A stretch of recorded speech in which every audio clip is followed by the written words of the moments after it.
The sixth song on the album is Lekile. This is an interesting song. It's not an experience of mine, but I had the chords. I walked around for a week with the music in my head, but the lyrics were not coming until I had a meeting with a friend of mine who happened to tell me that he went through a really, painful divorce 2 years earlier. So we spent about 2 hours of him telling me about, what he went through.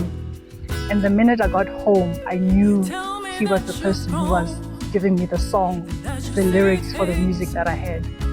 So Lekile is just about how you can enter a relationship